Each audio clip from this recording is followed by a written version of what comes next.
গুনাহের দিকে তাকায় দেখি আমার হাত নাপাক, গুনাহের কারণে আমার জিহ্বা নাপাক, গুনাহের কারণে আমার চক্ষু নাপাক, আমার অন্তর নাপাক।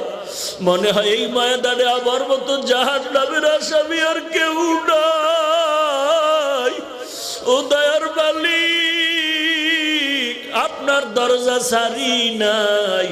পাহাড় সম পরিমাণ গুনাহ করলে আপনার রহমতের সামনে কিচ্ছু না রে আল্লাহ। কত বড় বড় বেঈমানেরও তো আপনি মাফ করে দিয়েছেন। আমরা তো আপনার আদরের নবীর উম্মত, আমাদের কি আপনি ক্ষমা করবেন না? আয় আল্লাহ, যদি আমাদের গুনাহগার বলিয়া তাড়ায় দেন, আমরা কোথায় যাব?